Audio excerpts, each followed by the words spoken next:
ये आकाशवाणी है। वार्ताओं के अखिल भारतीय कार्यक्रम में लीजिए सुनिए। बहस के बीच सोशल मीडिया क्रम में परिचर्चा ई मित्र होना न होना। प्रतिभागी हैं गुरु गोविंद सिंह इंद्रप्रस्थ विश्वविद्यालय के कुलपति डॉक्टर धनंजय जोशी, शिक्षाविद और संचार तकनीक विशेषज्ञ डॉक्टर नवीन चंद्र लोहनी और वरिष्ठ पत्रकार और संपादक श्री विशाल सिंह। परिचर्चा का संचालन कर रही हैं वरिष्ठ पत्रकार श्रीमती प्रमिला दीक्षित। कहते हैं सच्चा मित्र हो उसके सामने अगर आप दुख रखेंगे तो आधा हो जाएगा, सुख या अपना हर्ष प्रकट करेंगे तो दोगुना हो जाएगा। लेकिन हम जिसकी बात कर रहे हैं अगर वो दिख ही नहीं रहा है तो ये किस तरह से ये दोस्ती आगे बढ़ेगी, उस पर हम चर्चा कर रहे हैं। ई मित्र, धनंजय जी आप बताइए, आपके नजर में परिभाषा क्या है? ई मित्र कौन होता है? वो जिन्हें हम जानते हैं और इंटरनेट पे मिल लेते हैं, या फिर वो जिन्हें हम जानते ही नहीं और उनसे दोस्ती कर बैठते हैं? देखिए, ई मित्र आज की मैं कहूँगा एक विशुद्ध एक प्रकार का यथार्थ है, एक रियलिटी है। कोविड टाइम ने इस यथार्थ को और ज़्यादा प्रासंगिक बना दिया है। ई मित्र या इंटरनेट फ्रेंड जनरली वो होते हैं जो आपको जानते भी हैं, और कुछ वो होते हैं जो आपके किसी और संदर्भ में आपको जानते हैं, जैसे आपका नाम सुना होता है या आपके किसी दूर के परिचित होते हैं। तो इस प्रकार से एक चेन बनती चली जाती है। जैसे फेसबुक में कई मित्र आपके वो होंगे जो आपको जानते हैं, और कई मित्र वो होते हैं जो कि आपके मित्र तो नहीं है लेकिन वो आपको दूसरे संदर्भों में किसी रेफरेंस से जानते हैं। तो इस तरीके से एक पूरा एक वेब है। जैसे 5000 फ्रेंड्स बनाने की इजाज़त फेसबुक देता है। तो अब आपके ऊपर है आप किसको कंफर्म करें या नहीं कंफर्म करें। चुनौती उसमें कुछ अलग तरीके की भी है कि कुछ लोग इसका दुरुपयोग भी करते हैं। जैसे विज्ञान अभिशाप है या वरदान, उसी तरीके से ये भी एक वरदान भी है आज के दौर में कि आप कई लोगों तक पहुंच पाते हैं। कई मित्र ऐसे होते हैं जो साहित्य में बहुत अच्छा कर रहे हैं और दूसरी फील्ड में बहुत नाम कमा रहे हैं, आप उनसे प्रेरणा भी पाते हैं। तो इस तरीके से मुझे लगता है कि कहीं ना कहीं आज का जो बच्चा है वो एक अलग तरीके की रियलिटी को एक्सेप्ट कर चुका है। नवीन जी, जैसे हम किसी कार्यक्रम में गए, आज हम यहाँ मिले हैं, मैंने एक का नंबर लिया और दो लोगों का मुझे नाम पता है, नेट पे सर्च किया और आपसे दोस्ती कर ली। आपकी विचारधारा से प्रभावित हो सकती हूँ, आपके बारे में जान सकती हूँ, लेकिन एक बच्चा जो नहीं जानता किसी को, वो किस तरह से इस दोस्ती को लेता है, आगे बढ़ता है?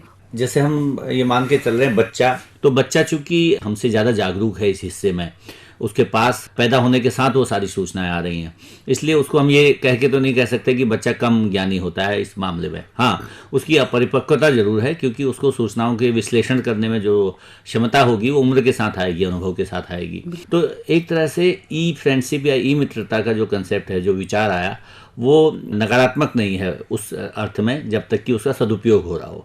क्योंकि हम ये मानकर चल रहे हैं कि अच्छी चीज़ भी लगातार खाई जाए, मिठाई बहुत खाएंगे तो बीमारी होगी, तो उसको ध्यान माता पिता को रखना पड़ेगा बच्चे के संदर्भ में।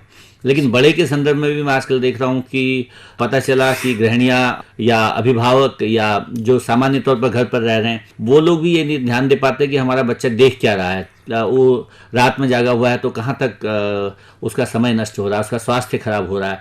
तो ये जो साइड इफेक्ट हैं उसके, और जो पढ़ाई छूट रही है उसकी, उस नाते हमको ध्यान देने की ज़्यादा जरूरत है। शिवलाल जी, यहाँ तो बात और भी गंभीर हो जाती है, क्योंकि हमारी रुचियों में और जो अपरिपक्व है बच्चा कोई, उसकी रुचियों में तो निश्चित तौर पे अंतर होगा। तो उनके मित्रता का जो आकलन या उनको छांटना, वो तो और भी अलग होगा। जी, नवीन जी ने कहा, मैं आपकी बात से सहमत हूँ। यहीं पे हमारी जिम्मेदारी शुरू होती है। डिजिटल टेक्नोलॉजी और जो सोशल मीडिया और तमाम सारे माध्यम हैं, ये आधुनिक जीवन की सच्चाई है। उसी के साथ ये भी सच्चाई है कि हमारे बच्चों का जीवन वैसा नहीं है जैसा हमारा था। वो बहुत ही प्रतियोगी समय में जी रहे हैं, और हम शायद उनको कैरियर के प्रति 7वीं 8वीं 9वीं से तो मैं बहुत सारे बच्चों को जानता हूं जो कोचिंग और कहाँ पढ़ने लगे हैं। और आप मेरे मित्र तो बड़े बच्चों से डील करते हैं। असली समस्या जो 9th से 12th के बीच किशोर उम्र के बच्चों की है, उनकी है, जिन्हें सब चीज़ जानने की जिज्ञासा भी होती है और अच्छा बुरा समझने की अक्ल भी नहीं होती है जी। उस उम्र में बच्चे को क्या अच्छा है उसके लिए कैसे समझाएं, क्या उसके लिए बुरा है उससे कैसे रोकें, यहाँ माता पिता और जो उसके पेरेंट्स हैं, कुछ हद तक टीचर्स की भी जिम्मेदारी होती है कि वो जाने कि वो क्या कर रहा है और उसको कैसे अच्छी उसकी तरफ ले जाया जाए।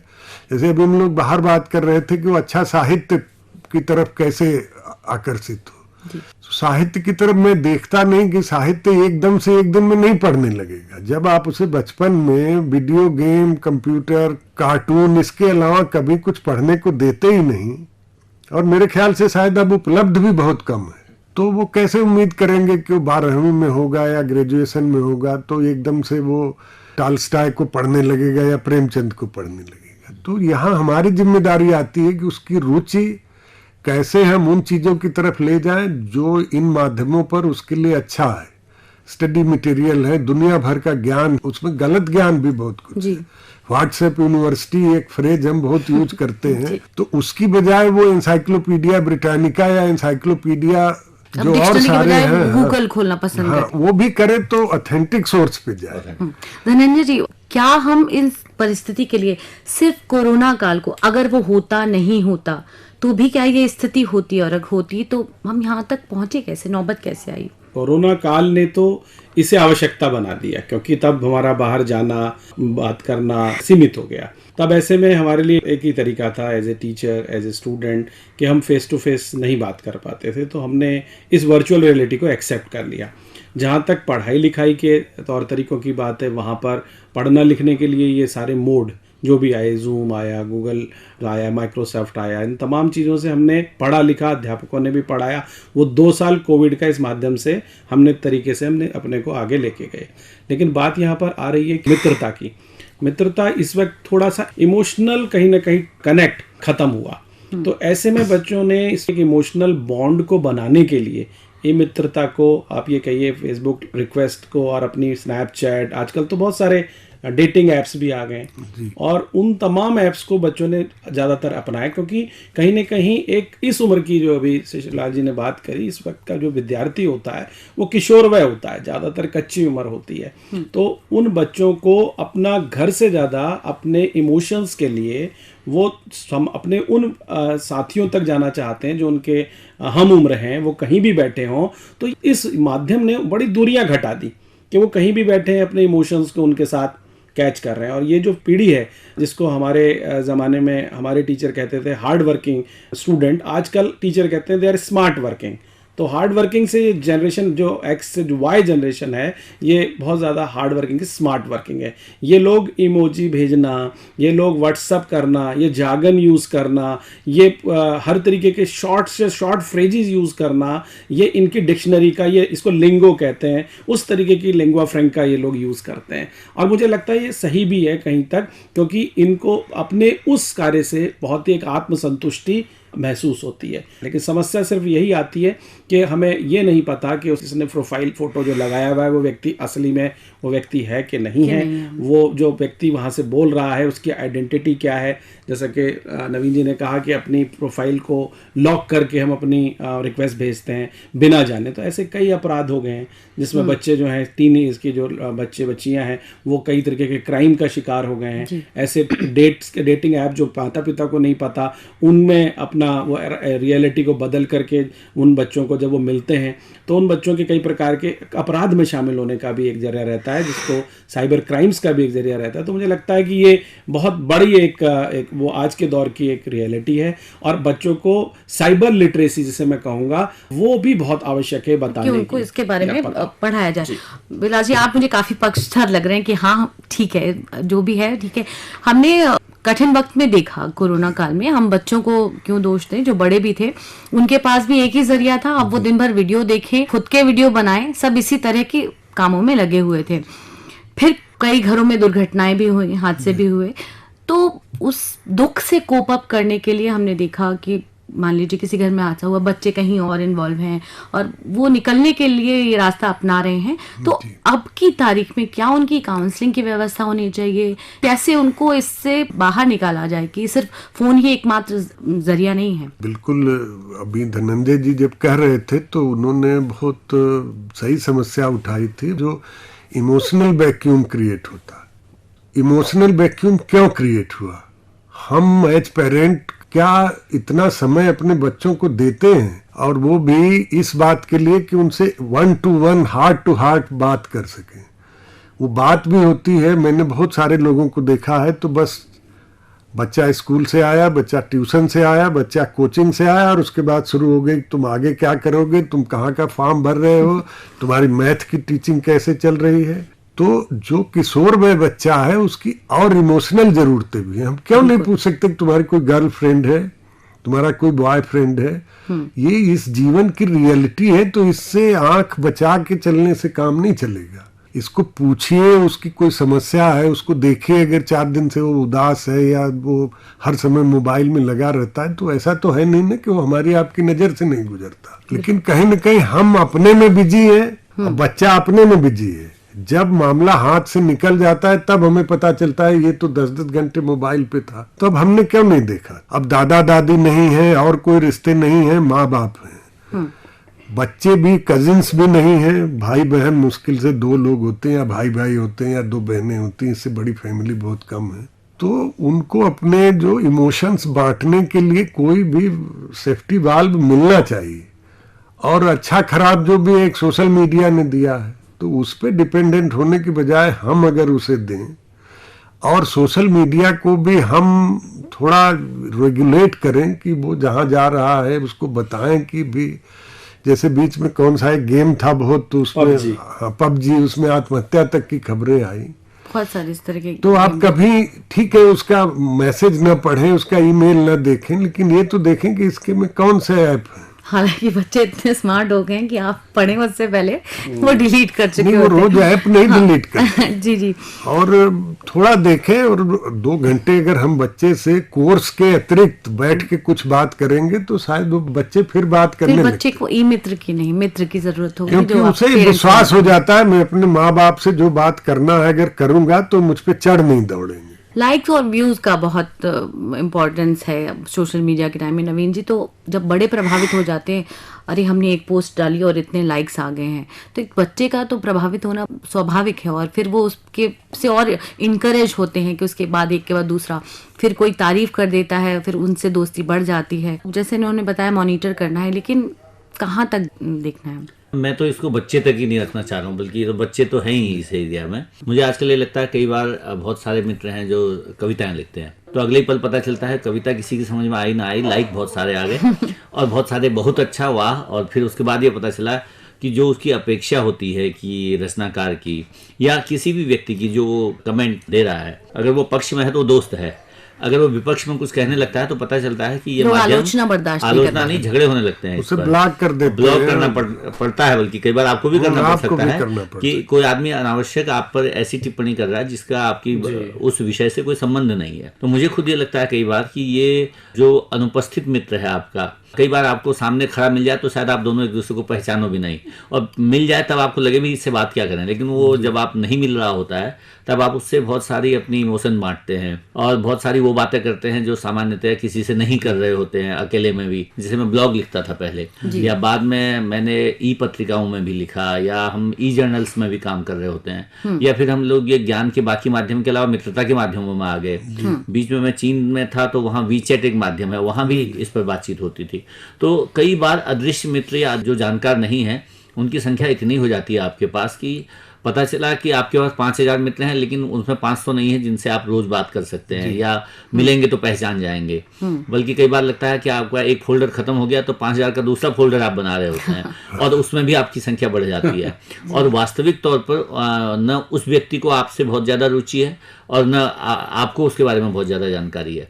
तो ये जो अदृश्य मित्रता है एक तरीके से की ई वाली, उसमें अगर हम सही मित्रों को पहचान पाएं, छांट पाएं, जुड़ पाएं उनसे, तो हमारे लिए नई चीजें आ सकती हैं। और हमारे ये अलग तरह का कंपटीशन, अभी तो हमने सिर्फ इस पे बात करी कि हम अपने विचार लिख रहे हैं, वो जो तस्वीरें पोस्ट करते हैं उससे एक अलग तरह का है कि कोई कहीं घूम कर आया है, उसके माँ बाप वहां लेके गए। नहीं, कोरोना काल में तो यहाँ तक हुआ एक व्यक्ति की मृत्यु हो गई, आप जानते नहीं है और लोग संवेदना संदेश लिखे जा रहे हैं। मैंने तय ये किया उस समय कि मैं किसी की फेसबुक पर या कहीं ऐसे उस पर संवेदना संदेश नहीं लिखूंगा। हो क्या रहा था, एक उदासी है, उस उदासी को आप बढ़ा रहे हैं वहां पर, और आप खाली संवेदना व्यक्त कर रहे हैं जिसको जानते भी नहीं है, और कॉपी पेस्ट कर रहे हैं। जी, और वो इतना ज्यादा हुआ, बल्कि मुझे कई मित्रों ने कहा कि ये तो रोज ऐसा लग गया कि जैसे हम यहाँ पर केवल शोक व्यक्त करने के लिए आ रहे हैं।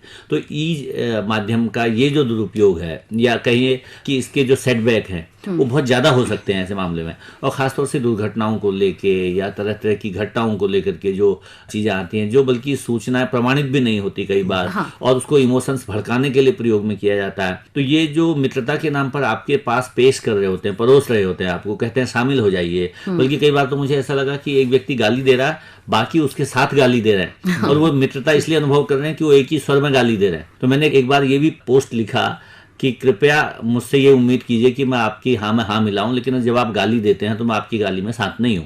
तो मतलब ये लगता है कि ये जो मित्रता का भाव है, ये हमारा हुजूम बन जाने का भाव है, भीड़ बन जाने का भाव है। हम तो आकलन कर लिया, या हम उस आलोचना को, हमें पता है कहाँ बैरिकेडिंग करनी है और कितना हमें उससे प्रभावित नहीं होना है।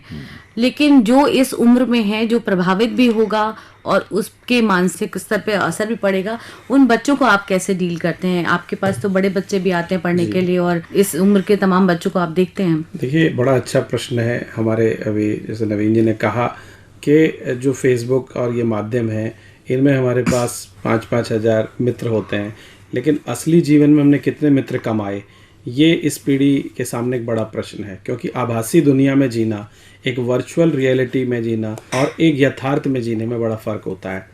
जिन बच्चों से मैं डील करता हूँ, जिस कोर्स के लिए वो आते हैं, अपने डिग्री के लिए आए, डिग्री के बाद चले गए, तो कई बच्चों से जब मैं प्रश्न पूछता हूँ, एलुमनाई मीट होती है, तो कहते हैं सर अब तो हम बस फेसबुक फ्रेंड रह गए हैं, और वैसे तो अब हमारा मिलना भी नहीं होता है। मुझे याद आता है कि जब हम स्कूल में पढ़ा करते थे, वो जो विद्यालय के आज भी जो मित्र हैं, वो तब के बने हुए आज भी हमारे से जुड़े हुए हैं। तो एक तरीके से आपकी जब एक दूसरे के साथ, जिसे कहते हैं ना कि राफ्ता होता है, जब एक दूसरे से जब संबंध रखते हैं, रात दिन बातचीत करते हैं, मुझे लगता है असली दोस्ती तो बुढ़ापे तक साथ जाती है, और असली मित्रता तो वही होती है जो आप स्वयं बनाते हैं। इन तमाम माध्यमों ने क्या किया है, एक तरीके की मैं इसको किसी तरीके से नेगेटिव नहीं कह रहा हूँ, एक रियलिटी, एक तरीके के फेक वर्ल्ड में हम ज़्यादा जीने लगे, और उस फेक वर्ल्ड में मेंटल प्लेजर उसको ये ऐप्स देते हैं, और जो लाइक्स का मामला है, जिससे आज की पीढ़ी बहुत ज्यादा प्रभावित हो गई है। 4 लोग बैठेंगे साथ में, लेकिन अपने अपने तो फोन पे ये बैठेंगे। एक बहुत बड़ी दुखद स्थिति हो गई है कि हमने बच्चों की दुनिया को नैरो कर दिया। बाहर निकलना, समाज में जाना, पहले एक ज़माना था कि कई कई दिनों तक हम रिश्तेदारों के यहाँ जाते थे, या रिश्तेदार हमारे घर आते थे। चाचा ताऊ का जो कंसेप्ट होता था, बड़ी एक्सटेंडेड फैमिली की जो संकल्पना होती थी, वो आज खत्म हो रही है। आज मैं और मेरे तक हम सीमित रह गए हैं, और इसलिए क्या हुआ कि अवसाद की जो समस्याएं हैं, जो मेंटल हेल्थ की जो इश्यूज हैं, वो आज बहुत बढ़ गए हैं। क्योंकि जब उसने आभासी दुनिया का किसी लड़के को, लड़के ने लड़की को दोस्त बनाया, और वो जब उनका ब्रेकअप होता है, तो ऐसे ब्रेकअप के बाद आप देखते हैं कि कितना बड़ा आजकल सोसाइटल टेंडेंसीज बढ़ गई। एक तरीके की मेंटल हेल्थ, पहले उस तरीके की मेंटल हेल्थ के इश्यूज नहीं होते थे जो आज हैं। उसकी एक तो पराकाष्ठा ये है कि न्यूक्लियर फैमिलीज बहुत ज़्यादा, और न्यूक्लियर फैमिलीज के अंदर भी जो आलम है वो ये है कि माता पिता और बच्चों के बीच संवाद शून्यता हो गई है। पहले तो चाचा भी डांट देते थे, ताऊ तो भी डांट वो देते एक थे, अब आप माता पिता ही नहीं डांट मोहल्ला देते। पड़ोस की भी एक वो रहती थी सीमा, लेकिन अब वो नहीं है। नहीं, डांटने के बाद एक रोने के लिए उसके पास एक कंधा कंधा भी भी होता होता था, था। और वो अपनी संवेदनाओं को कहीं व्यक्त भी करता था। अब ऐसा कोई नहीं रहा। तो वो एक ब्लॉग लिख करके, एक पोस्ट डाल करके, अब अभी आपने कल पढ़ा होगा, एक कार में 4 बच्चों ने वो करी, उसका फेसबुक लाइव किया। मतलब अब उसकी भी अपनी आत्महत्या को भी लाइव करके लोगों के सामने दिखा रहे हैं। 4 लोग गाड़ी में जा रहे थे और फेसबुक लाइव से स्पीड दिखा रहे थे, और बाद में वो हादसे में तब्दील हो गया। इस तरीके से मुझे लगता है कि एक ऐसी पीढ़ी के सामने हम खड़े हैं, और एक ऐसा उनको भविष्य दे रहे हैं जहां पर हमको आज उनके साथ खड़ा होना होगा। इसलिए मैं शिक्षा हूं तो शिक्षा नीति की बात करूंगा। जो राष्ट्रीय शिक्षा नीति आई, नई शिक्षा नीति, वो कहती है आज हमने IQ के साथ, इंटेलिजेंट क्वोशिएंट के साथ EQ की भी बात करनी है, emotional quotient, and we have to very candidly we have to focus on SQ, spiritual quotient. IQ, EQ और SQ, यानी बच्चे को सिर्फ ये नहीं बताना कि पैकेज कमाना है, लाखों रुपए का पैकेज लेना है। अगर वो अंदर से छटपटाहट है कि वो कहा ना शहरयार ने कि सीने में जलन दिल में तूफान सा क्यों है, और आजकल शहर में हर शख्स परेशान सा क्यों है, क्योंकि ले तो रहा है वो बड़े बड़े पैकेज लेकिन अंदर से खाली है। तो इसीलिए जो गांधी जी कहते थे real education of 3H, head, heart and hand, शिक्षा वो है जो हृदय, मस्तिष्क और हाथ का कॉम्बिनेशन करे। इसलिए इमोशनल कोशेंट को, स्पिरिचुअल कोशेंट को और इंटेलिजेंट कोशेंट को इकट्ठे चलना होगा, तभी हम एक सर्वांगीण व्यक्तित्व का विकास कर सकते हैं। बहुत अच्छी बात कही आपने, और शिक्षा नीति में जाहिर तौर पर इस पे फोकस किया गया, और किसी भी स्थिति में तटस्थ रहने के लिए ये बहुत ज़रूरी है। लेकिन आजकल हम बच्चों के मुंह से बहुत जो सुनते हैं कि मुझे जज मत करो, या वो मुझे ऐसे जज कर दिया किसी ने, ये बहुत कॉमन फ्रेज हो गया है। तो बच्चे चाहते नहीं कोई उन्हें जज करे। अगर हम अपने संदर्भ में बात करें तो मान लीजिए आप मुझे जानते हैं, हो सकता है आपसे कोई बात कहने में मुझे उतना सहज ना लगे, लेकिन कोई मुझे नहीं जानता और मुझे दुख है, मैं हो सकता है आपको अपनी पूरी पीड़ा बता दूं, मुझे लगे आप मुझे जज करेंगे, आकलन करेंगे, ऐसा है वैसा है। वही एक बच्चा भी करता है। तो उस स्थिति में उसको वो अपना ई मित्र सही लगता है कि इसको तो मैं जानती नहीं, इसको मैं जो मर्जी बता दूं। नहीं, जो आप कह रही हैं ना कि ये सबको बुरा लगता है, बच्चों पे केवल बात न करें, आप मुझे भी जज करेंगी तो मुझे बुरा लगेगा। आप मुझे समझें जी, इन दोनों में अंतर है। जी जी, आप मुझे जज करें और आप मुझे समझें। लेकिन क्या हम ये टर्म इतना पहले सुनते थे कि वो नहीं, मुझे इसलिए जज नहीं कर, कि हाँ। इसलिए नहीं सुनते थे कि हम शायद उतना दुनिया को नहीं जानते थे जितना हमारा बच्चा जिस उम्र में है उस उम्र में वो जानता है। जी। हम जब 15 साल के होते थे तो दुनिया को बिल्कुल उतना नहीं जानते थे, हमारा एक्सपोजर बहुत कम था, अपने मोहल्ले तक था, अपने कॉलेज तक था और अपने रिश्तेदारों तक था। अब बच्चा दुनिया जानता है। बहुत सारे बच्चे जो अफोर्ड कर सकते हैं कहाँ कहाँ घूमे हुए हैं, नहीं 2-4 शहर तो घुमा ही होता है। टीवी है, फिल्में हैं और माध्यम है, उनको देख के वो दुनिया समझ सका है। तो उसमें ये चीज आई है। हमें तो अब 30 साल की उम्र में प्राइवेसी नहीं आई, उसमें 13 साल की उम्र में प्राइवेसी की बात आती है। My life. तो उसे समझने की कोशिश करें। और दुर्भाग्य से जो बात आपने कही थी कि हमारे पास समय नहीं है, कोई किसी को नहीं समझना चाहता। मैं आपको नहीं समझना चाहता, मैं अपनी पत्नी को नहीं समझना चाहता, वो मुझे नहीं समझना चाहती, बच्चे की तो बात की बात है। और जब आप समझते हैं तो कोई किसी को जज नहीं करता, लेकिन जो उसको पुराने उसके गुण सिद्धांत दोष हैं, के साथ ये स्वीकार करते हैं। जी, पुराने जो माओ के सिद्धांत हैं, अब वो क्या बिल्कुल धाराशायी हो जाएंगे जी। कि एक बारी में राइट टाइम कर दो? नहीं, ऐसे नहीं होगा। देखिए, नई लड़ाइयां नए हथियारों से लड़ी जाती हैं। बहुत अच्छी बिल्कुल, बात है। बहुत हर युग का एक अपना यथार्थ होता है। अपने युग का अपना यथार्थ है और आपको उसी यथार्थ में जीना है। आपके हथियार, आपके औजार पुराने हो गए हैं तो आपका दोष है, आपके बच्चे का दोष नहीं है, इस समय का दोष नहीं है। ये माध्यम है। बंदूक आत्मरक्षा भी कर सकती है, बंदूक आत्महत्या भी कर सकती है। बंदूक का दोष नहीं है, दोष हमारा आपका है कि हम उसका क्या करते हैं। तो जैसे सर ने कहा कि ये तो उपाय हैं, ये माध्यम है और दुनिया पीछे नहीं जानी है। बहुत प्रयत्न करके ज्ञान और मेधा के स्फोट ने ये सारे माध्यम हमारे सामने उपस्थित किए हैं और बहुत सारी कमियां रही। लेकिन आप कल्पना करें कि शून्य हो जाता 2 वर्ष का कोरोना का पीरियड अगर ये माध्यम न रहे होते, डिजिटल माध्यम न रहे होते, तो शिक्षा के नाम पर वो 2 वर्ष का समय बिल्कुल समाप्त रहता। नहीं, बहुत फायदा हुआ इससे। उससे बहुत निश्चित रूप से एकांत आया, लेकिन वो एकांत सिर्फ सोशल मीडिया से क्यों आया? जब आपका बच्चा 8 घंटे पढ़ के आता है, तुरंत नाश्ता करता है, फिर वो कोचिंग जाता है, फिर वो पढ़ के आता है, फिर वो अपने होमवर्क स्कूल के, कॉलेज के, कोचिंग के सब करता है, फिर वो सोता है। उनके बारे में कभी हमने चर्चा की है? हम ई मित्र जो इससे डेविएट कर जाता है, लाइफ उसकी भी खराब हो रही है। वो भी किसी रिश्ते नाते कुछ में नहीं, एक मशीन में, एक वस्तु में, एक वर्कर में तब्दील हो रहा है। लेकिन हम उसकी बात नहीं करते। वो जैसे आपने कहा पैकेज की, तो वो उसमें सोशल मीडिया का हाथ नहीं है, वो हमारी इस चीज का हाथ है कि हमने उसे इमोशनल और स्पिरिचुअल तो छोड़िए, सिर्फ ये कि भी तुम कोचिंग करो, तुम स्कूल में पढ़ो, तुम जो है कोटा जाके पढ़ो, तुम कानपुर जाके पढ़ो और सिर्फ तुम सबके सिर पे सवार हो जाओ। 10 लाख लोगों के ऊपर तुम्हें रहना है और 5,000 में रहना है। तो मशीन हमने बनाया है, उसके लिए ई मित्र और सोशल मीडिया ने जिम्मेदार है। नवीन जी, कैसे कैसे इस पे हमें चेक लगानी पड़ेगी और खुद में क्या परिवर्तन लाएं या ई मित्र को कैसे हम एक सकारात्मक दिशा में लेकर जाएं बच्चे को? मैं तो कहाँ इसको इस करें? रूप में देखता हूँ कि जैसे चेक लगाने जैसी बात तो अब खत्म हो गई। मैं तो भाषा का अध्यापक हूँ, तो कई बार लोग कहते हैं कि हिंदी बिगड़ रही है। मैं उनसे कहता हूँ हिंदी बन रही है, क्योंकि कोई भी चीज़ ऐसे ही बनेगी। आपको जो नया परिवर्तन आ रहा है उसको स्वीकार करना है और उसको उतना लागू करने की कोशिश कीजिए जितने से वो मानवता के कल्याण के लिए हो, व्यक्ति के कल्याण के लिए हो या समाज के कल्याण के लिए हो। बच्चों को मैं हमेशा अपने यहाँ भी जैसे कहता हूँ कि आप जरूर नए तकनीक से जुड़ें, क्योंकि वो आपका भविष्य है।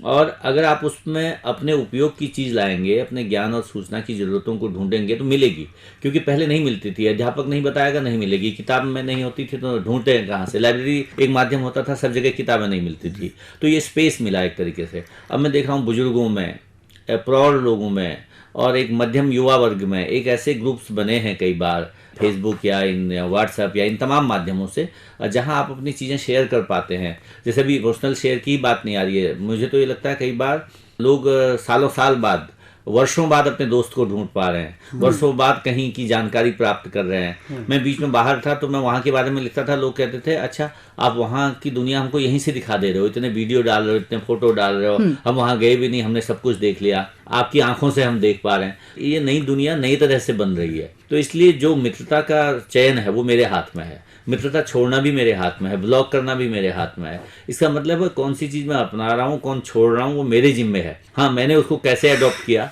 कितना उसको अडॉप्ट किया और कैसे उसका प्रतिकार किया, इस पर निर्भर करेगी ये मित्रता आगे कैसे बढ़ेगी। हाँ, यहाँ बच्चों तक सीमित न करें, ये बात मैं जरूर कहना चाहता हूँ। ये हमारे सभी उम्र वर्ग के लोगों के लिए है, और खासतौर से बच्चे तो चूंकि तकनीकी तौर पर जानकार हैं, वो चाहेंगे तो जिसको ब्लॉक करेंगे कर लेंगे। हमारे यहाँ बहुत सारे लोगों को तो ये भी नहीं पता ये ऐप खुल गया, बंद कैसे करूँ, ये ऐप मेरे फोन पर सवार हो गया है और कैसे हुआ ये भी नहीं पता, और इसको रोक लूँ तो कैसे रोक लूँ। तो हमारी उम्र के लोगों के लिए तो बहुत सारी जानकारियों का अभाव भी है। लेकिन जो बच्चों का एक खास वर्ग है, जैसे 12-15 साल से जो बच्चे आगे बढ़ रहे हैं, उनके पास इस तकनीक को समझना, इनको जुड़ना, इसको छोड़ना सब कुछ का उपाय है। तो मैं तो बच्चों पर छोड़ता हूँ, या अगर बच्चों की बात करें या बुजुर्गों की बात अगर भी करें, तो ऐसे इमोशनल हिस्से में जहाँ परिवार आपका साथ नहीं दे रहा, जहाँ बच्चे ने आपको छोड़ दिया है, जहाँ बाकी कोई स्वतंत्रता आपके पास नहीं है, आर्थिक आधार भी नहीं है कि आप बहुत जगह घूम सके, जा सके, तो कोई एक आधार तो मिला जिससे आप दुनिया से अपनी बात पहुंचा सकते हैं, सुन सकते हैं, या आपको कोई नॉलेज है, ज्ञान है, आप दे सकते हैं। कई लोगों को मैंने देखा इस दौर में वो अपना वीडियो खुद बना रहे हैं कि मुझे ये पता है, आप जान लो मुझसे, मैं जानता हूँ, इसको सीख सकते हो, या मैं ये बताना चाहता हूँ, ये जानो मुझसे। तो ये एक बड़ा स्पेस मिला हमको, जिसमें हम उन लोगों से जुड़ पा रहे हैं जिन लोगों से जुड़ने की हमें अपेक्षा थी, आकांक्षा थी, और जिनको हम ढूंढ रहे थे वो हमें मिल गए अचानक, और वो आपकी तारीफ करने लग गए। तो मेरा दिल बड़ा हो गया, मेरा दिमाग बड़ा हो गया, और मेरे सोच में परिवर्तन आया कि मुझे भी लोग महत्वपूर्ण मानते हैं। नहीं तो किसी समय में तो लग रहा था लोगों को कि उनको तो कोई पहचानता नहीं, उनको कोई जानता नहीं, घर वालों तक छोड़ दिया, मोहल्ला पड़ोस में दोस्ती नहीं है, किससे बात करें।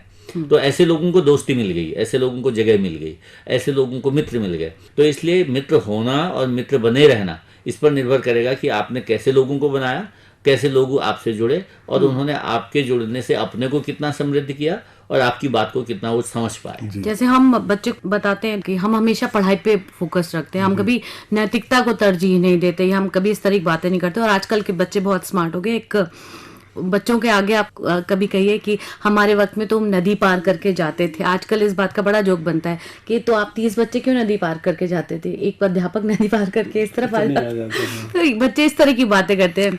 सबके पास अपनी उम्र के तमाम किस्से होंगे सुनाने के लिए कि हम जब छोटे थे हम ये करते थे, हम पेड़ पर चढ़ जाते थे, हम दीवार से ऐसे कूद जाते थे। वो रियल फन बच्चों की लाइफ से मिसिंग है, और उनके हाथ में मोबाइल है। शिवलास जी ने आपने जो बात कही, हर वक्त के अपने हथियार होते हैं, बहुत अच्छी बात है ये। और आपने कहा हर समय का अपना यथार्थ होता है, तो अब यही हमारा यथार्थ है, हम इससे मुंह नहीं चुरा सकते। लेकिन अब हमें ये जरूर देखना होगा ई मित्र मित्र बनकर रहे, और जो अल्टीमेटली अंततः उसके दोस्त आप ही हैं। आपको तय करना है कि आपका बच्चा किस दिशा में जा रहा है। ई मित्र से जो अच्छाइयां हैं अपनी जगह है, उसके खतरों से तभी हम बच सकते हैं जब हम ई मित्र के साथ साथ हम अपने बच्चों के मित्र बने। बहुत खूब, धन्यवाद इस चर्चा में शामिल होने के लिए। बहुत बहुत धन्यवाद। बहस के बीच सोशल मीडिया वार्ताओं के अखिल भारतीय कार्यक्रम के इस क्रम में अभी आप ई मित्र होना न होना विषय पर यह परिचर्चा सुन रहे थे। प्रतिभागी थे गुरु गोविंद सिंह इंद्रप्रस्थ विश्वविद्यालय के कुलपति डॉक्टर धनंजय जोशी, शिक्षाविद और संचार तकनीक विशेषज्ञ डॉक्टर नवीन चंद्र लोहनी और वरिष्ठ पत्रकार और संपादक श्री बिसाल सिंह। परिचर्चा का संचालन कर रही थी वरिष्ठ पत्रकार श्रीमती प्रमीला दीक्षित। कार्यक्रम के प्रस्तुतकर्ता थे राम अवतार बैरवा। ये कार्यक्रम आकाशवाणी के दिल्ली केंद्र से प्रसारित किया गया।